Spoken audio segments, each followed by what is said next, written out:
आज हम अनुच्छेद 108 की चर्चा करेंगे। अनुच्छेद 108 संयुक्त बैठक का प्रावधान किया गया है।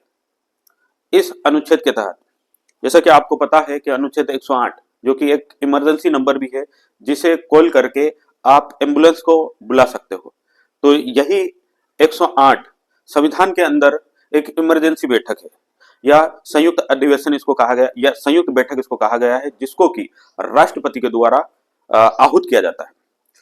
संविधान लागू होने से वर्तमान तक अभी 3 बार संयुक्त बैठक का आह्वान किया जा चुका है, 1961 में, 1978 में और 2002 में। यह संयुक्त बैठक साधारण विधेयक और वित्त विधेयक के संबंध में आहूत की जा सकती है और संयुक्त बैठक धन विधेयक या संविधान संशोधन विधेयक पर आहूत नहीं की जा सकती है। किन दशाओं में ये आहूत की जा सकती है? तो यदि संसद के दोनों सदन में से किसी एक सदन ने किसी साधारण विधेयक को या वित्त विधेयक को पास करके दूसरे सदन में हो गया है और दूसरा सदन उसे निरस्त कर दे या असहमत हो जाए या उसे 6 माह से अधिक समय के लिए उसको पेंडिंग रखे, तो ऐसी दशा में राष्ट्रपति के द्वारा संयुक्त बैठक के लिए आह्वान किया जाता है। 6 महीने की जो काल अवधि है, वह काल अवधि संसद के कार्य दिवस से काउंट होती है।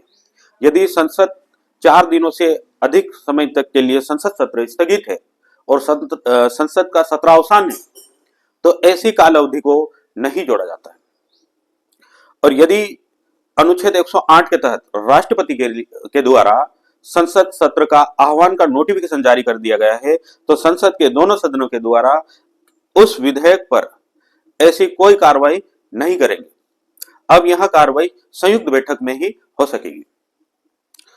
अब ये जो संसद सत्र संयुक्त बैठक आयोजित होगी, तो उसके संबंध में यह कहा गया है कि इसकी अध्यक्षता कौन करेगा और इसमें कौन से सदन की प्रक्रिया का पालन होगा। तो इसके अध्यक्षता के संबंध में लोकसभा अध्यक्ष इसके अध्यक्ष रहेंगे। अगर वे अनुपस्थित है तो उसके उपाध्यक्ष अध्यक्षता करेंगे। अगर वे भी अनुपस्थित है तो राज्यसभा के उपसभापति इसकी अध्यक्षता करेंगे। यहां पर ध्यान देने वाली बात यह है कि अनुच्छेद 108 के तहत संयुक्त बैठक की अध्यक्षता राष्ट्रपति और उपराष्ट्रपति के द्वारा नहीं की जाती है।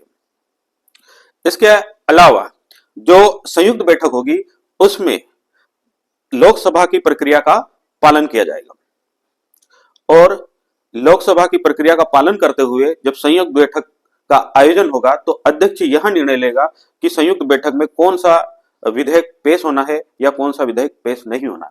सामान्यतः वही विधेयक पेश होता है जिस पर संयुक्त बैठक का आह्वान किया गया है।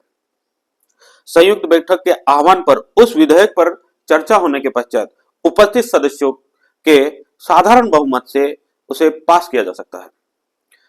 इसके अतिरिक्त यदि मान लीजिए संयुक्त बैठक के दौरान लोकसभा का विघटन हो जाता है, तो ऐसी दशा में उस विधेयक का क्या होगा।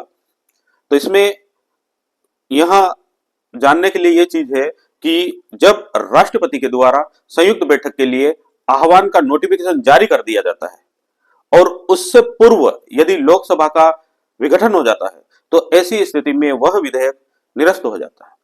और यदि नोटिफिकेशन जारी होने के पश्चात और उस पर चर्चा हो रही, संयुक्त बैठक का आह्वान हो चुका है, नोटिफिकेशन हो चुका है और उसके पश्चात लोकसभा का विघटन होता है या भंग होती है, तो वह विधेयक जीवित रहता है और जब नई लोकसभा आती है तो उस पर चर्चा होकर बहुमत से पास होता है।